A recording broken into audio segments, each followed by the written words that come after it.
Hello दोस्तों। तो स्वागत है आप सबका एमएस क्यूब के इस नए सेशन में, जहां पर हम पिछले कुछ लेक्चर्स में मेटल्स एंड नॉन मेटल्स को डिस्कस कर रहे थे और हमने पिछले लेक्चर्स में इसकी फिजिकल प्रॉपर्टीज यानी कि मेटल्स और नॉन मेटल्स की फिजिकल प्रॉपर्टीज, उनके आपस में क्या डिफरेंसेस हैं, हमने ये भी देख लिए थे। तो आज हम कुछ केमिकल प्रॉपर्टीज देखेंगे किसके, मेटल्स के, कि मेटल्स कि कुछ केमिकल प्रॉपर्टी जैसे वो ऑक्साइड्स के साथ कैसे रिएक्शन करते हैं, ऑक्साइड्स के उसमें उनके ऑक्साइड्स कैसे होते हैं, वो वाटर के साथ कैसे रिएक्ट करते हैं, ये सब हम देखने वाले हैं। सबसे पहले बात कर लेते हैं कि जब जब जो मेटल्स हैं उनको जब बर्न किया जाता है, यहाँ पर हम क्या देखेंगे कि जब मेटल्स को एयर में बर्न किया जाता है तो क्या होता है। ठीक है, तो देखिए जब मेटल्स को हम बर्न करते हैं एयर में, तो हम सबको पता है एयर किसके जब हम इसको बर्न करते हैं तो एयर में कौन सा ऐसा गैस है जो रिस्पॉन्सिबल होता है इस फायर के लिए, ऑक्सीजन। यानी कि जब हम बर्न करेंगे तो वहाँ पर ऑक्सीजन प्रेजेंट होगा। इसका मतलब जो मेटल है वो रिएक्ट कर जाएगा ऑक्सीजन के साथ और बना देगा मेटल ऑक्साइड। इसमें कौन सी नई बात है, कोई भी मेटल कुछ भी फॉर्म करेगा, मतलब जब ऑक्सीजन से रिएक्ट करता है तो ऑब्वियसली ऑक्साइड फॉर्म करते हैं, तो जनरल पढ़ रखा है पहले से। लेकिन इसमें हम ये देखेंगे कि मेटल ऑक्साइड की एक्चुअली में प्रॉपर्टीज क्या होती हैं। जैसे जो मेटल ऑक्साइड्स हैं वो जनरली ना एसिड के साथ रिएक्ट करते हैं, एसिड के साथ मेटल ऑक्साइड रिएक्ट करते हैं और खुद उनका जो नेचर होता है वो बेसिक नेचर होता है। ठीक है, आई होप आपको समझ में आ रहा होगा कि जो मेटल्स होते हैं वो रिएक्ट करते हैं एसिड्स के साथ, मेटल ऑक्साइड्स जनरली कौन कौन, जैसे कि कॉपर हो गया, कॉपर ऑक्साइड जो होता है CuO, ये रिएक्ट करता है, ये HCl के साथ रिएक्ट कर सकता है और फिर कॉपर क्लोराइड और H2O बनाता है। इसके बारे में आगे देख रहे होंगे नेक्स्ट स्लाइड में। इसके अलावा अगर मैं बात करूं, और इसके अलावा कुछ एल्यूमिनियम ऑक्साइड्स भी होते हैं, Al2O3, और जिंक ऑक्साइड भी होता है। ठीक है, लेकिन यहाँ पे जो ये एल्यूमिनियम ऑक्साइड हो गया और एक जिंक ऑक्साइड, इसके बारे में भी बात की, इनके ना एक और खासियत होती है, क्योंकि मैंने आपको क्या बताया, जो मेटल ऑक्साइड है वो एसिड से रिएक्ट करते हैं, उनका खुद का नेचर जो होता है वो बेसिक होता है। लेकिन एल्यूमिनियम ऑक्साइड, जिंक ऑक्साइड और ऐसे कुछ और भी एग्जांपल्स होते हैं जो कि जनरली ना एम्फोटेरिक ऑक्साइड्स होते हैं। अब ये एम्फोटेरिक ऑक्साइड्स क्या होते हैं? एम्फोटेरिक ऑक्साइड्स वैसे ऑक्साइड्स होते हैं, वो मेटल ऑक्साइड्स जो कि एसिड्स और बेस दोनों के साथ रिएक्ट कर सकते हैं। हमने पढ़ा कि मेटल्स तो सिर्फ एसिड के साथ रिएक्ट करते हैं, बट एम्फोटेरिक ऑक्साइड्स ऐसे ऑक्साइड्स होते हैं जो कि एसिड के साथ भी रिएक्ट करेंगे और बेस के साथ भी। एग्जांपल के तौर पे Al2O3 जैसे मैंने आपको बताया, ये एम्फोटेरिक ऑक्साइड का एग्जांपल है। इसके अलावा जिंक ऑक्साइड होता है ZnO, और भी काफी इसके एग्जांपल्स हो सकते हैं जो हम नेक्स्ट स्लाइड में भी देख रहे होंगे। तो आई होप आपको इतना चीज समझ में आ गया होगा। तो यहाँ आपके सामने कुछ एग्जांपल्स लिखे हुए हैं मेटल ऑक्साइड्स के। जैसे कि पहला एग्जांपल है कॉपर का ऑक्सीजन के साथ रिएक्शन। ये क्यों हुआ, मैंने आपको बताया था, जब हम मेटल्स को बर्न करते हैं एयर में, when they are burned in air, तो वो क्या करते हैं, ऑक्सीजन के साथ रिएक्ट कर जाते हैं और कॉपर ऑक्साइड, जैसे कि यहाँ पे कॉपर ऑक्साइड बना है, इस तरह से मेटल ऑक्साइड्स फॉर्म करते हैं।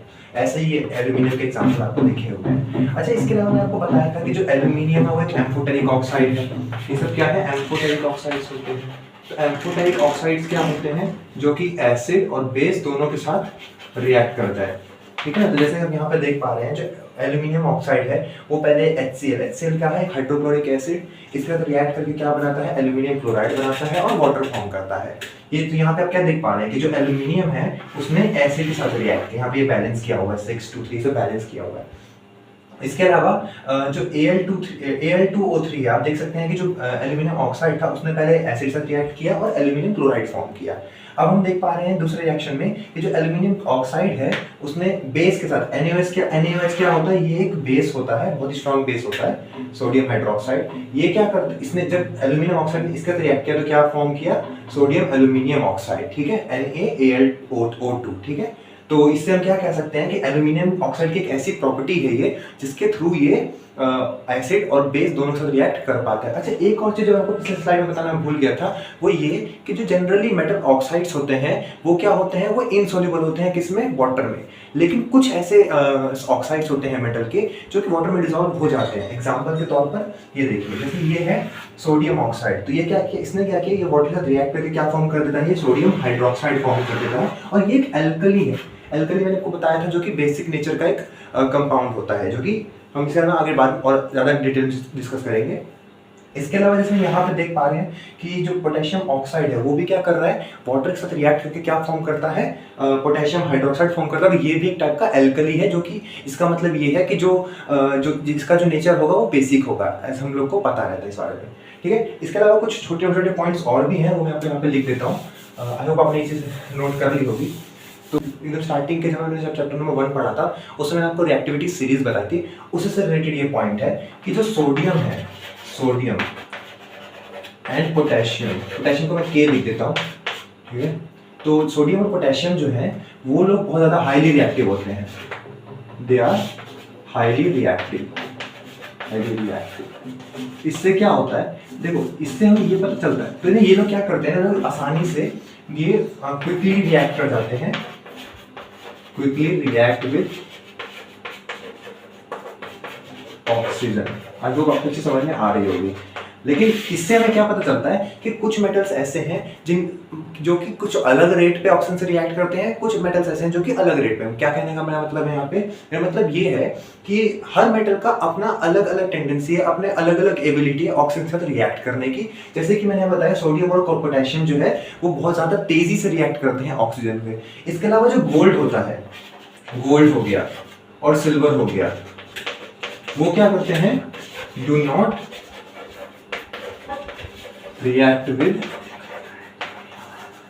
O2। मैंने O2 लिखा ऑक्सीजन को, यानी कि जो गोल्ड आप कभी देख पा रहे हैं कि हम गोल्ड को और सिल्वर को जब खुले में रख देते हैं फिर भी क्या होता है कि वो खराब नहीं होते हैं, वो ना कोरोड होते हैं ना ऑक्सीजन से रिएक्ट करते हैं। क्यों नहीं करते, क्योंकि उनकी ऐसी टेंडेंसी है कि वो ऑक्सीजन से रिएक्ट कर ही नहीं सकते, they are very less reactive होते हैं। ठीक है, कोई भी चीज़ समझ में आ गई होगी।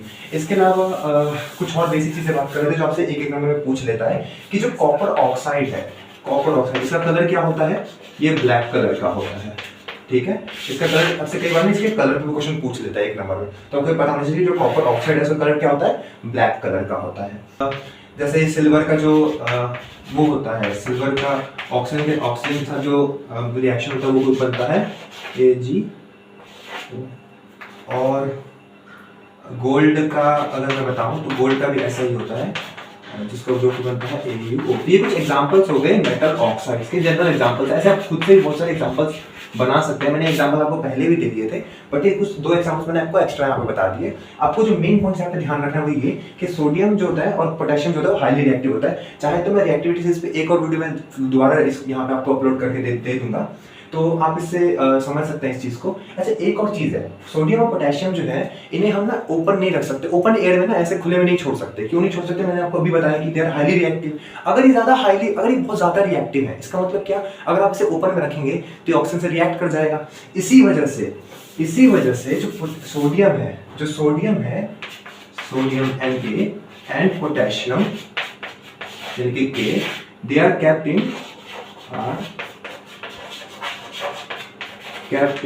किसमें, केरोसिन में।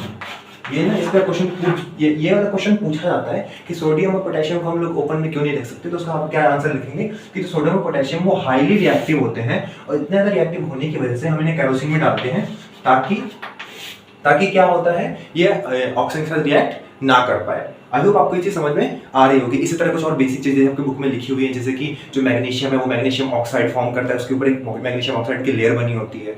आयरन जो है, आयरन भी जनरली आयरन जो है आप देखते होंगे, आयरन का ऊपर जो रस्ट आ जाता है वो क्यों आता है, क्योंकि आयरन भी क्या करता है, ऑक्सीजन के साथ रिएक्ट कर जाता है और फेरस ऑक्साइड, फेरिक ऑक्साइड इस तरह के कंपाउंड्स बना देता है। तो आपको ये ऑक्साइड्स के बारे में, मेटल ऑक्साइड्स के बारे में कुछ इंपॉर्टेंट चीजें पता चल गई होंगी।